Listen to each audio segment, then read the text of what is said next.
What's up, y'all? It's your boy Big Steve back at it again, and today I'll be showing you guys my Necro summoning build on last Epoch. I'll show you guys some gameplay, and then I'll quickly go over the skills and some of the gear and what I've done. So let's dive in.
So, as you guys can see, it's a pretty strong build. I'm after trying the Golem build with Aaron's Will and the Fire Staff for fire minion damage.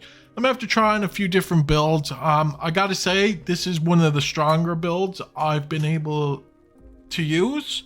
I know there are some better builds out there, but I found this one works great. And for anybody leveling or want to try this build out, it's pretty easy going, pretty easy to understand.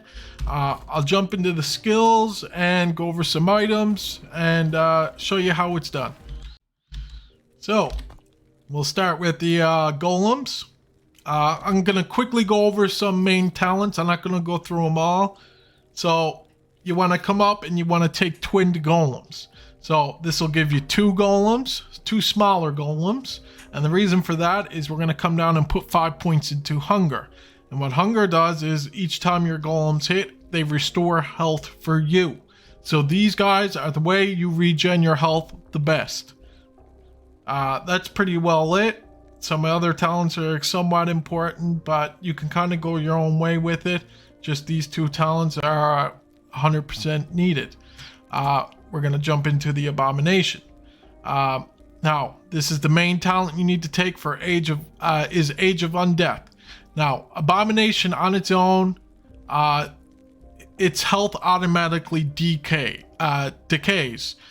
With Age of Undeath, this stops the Abomination's health from decaying automatically. But the trade-off is when you're summoning the Abomination, you're only able to use skeletons and skeletal mages for the summon. So that's you're gonna need this one, and then you're gonna need at least 5 points into the quick and the dead. And I put 4 points into domination, 5 points to engorgement, 3 into Epicurean, and I put 2 points into Unholy Reach because this gives the Abomination area damage. Since he's going to be your main damage guy, you want him to be able to hit some AoE style. So you can go any way you want. I would recommend 1 point into Age of Undeath for the perma Abomination. This allows him to stay up permanently. And the Quick and the Dead is like one of its best damage outputs for buffing up your guy. That's pretty well it for the Abomination. For the Skeletal Mages, you want to come over here and put 3 points into Death's Cavalry. What this does, this allows you to teleport. And when you teleport, it allows to bring your minions with you. Maxed out allows you to bring 9. So I usually have 5 Skeletal Mages, 2 Golems, and 1 Abomination. So that's 8 right there. So you're able to bring the whole army with you when you teleport. Now I went with Frost Mages, Frost Lich, and I put 4 points into Frozen Tomb for the freeze rate multiplier and the stun chance. And you also want to come down here and put 1 point into this. This allows to give you an extra Skeletal Mage, so you can have 5. Everything else is up to you. I find Splinter Dominion a good one because this allows your mages to shoot extra projectiles. But the main thing you want to get here is Death's Cavalry. Then we're going to move on to Dreadshade. The main point here, you want Lone Watcher. What this does is when you put Dreadshade onto your minion. Now Dreadshade is your big buff damage. You always want to make sure Dreadshade lands on your Abomination. This is the trick for this build, is making sure your Dreadshade lands on your Abomination. It could be hard at sometimes, but I've gotten used to it. I got pretty good at it. I usually don't miss too much, but that's the whole idea of this build, is getting your Dreadshade to land on your Abomination so he can do big damage. But Lone Watcher is one of the main ones you want to take. You want Grim Fate, Dying Coven, and I went with Blind Fury because this increases your mob's attack speed, whoever you put Dreadshade onto, by 40%. Now it also blinds them, but I find they don't miss a whole lot. I find the trade-off is worth it, but that's up to you. And you want to put 4 into Lingering Doom, 1 into All for One, and 1 to Egoism. That's pretty well it for Dreadshade. And then you want to take Skeletal Warriors. And pretty well what you want to do here is get all the talents that allow you to summon an extra skeleton. So there's 1 here, 1 here, 1 here.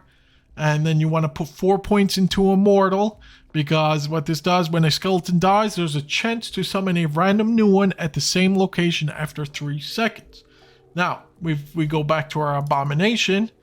This skill only allows you to use Skeletal Warriors and Mages when summoning him, right? So, as you're summoning your Abomination, you have a chance to summon another skeleton for your Abomination summon to make your Abomination even stronger. And that's pretty well it for this build. You could always switch around a few things there and here. You can check it out. Hope you guys try the build out. That's it for this video. I've been playing last Epoch. I've been enjoying it. It's not a bad game. Sure, it's got its bugs, it's got its problems, but I've been having fun with it. I would recommend it to anybody. Hit the subscribe, and I'll see y'all in the next one. Peace.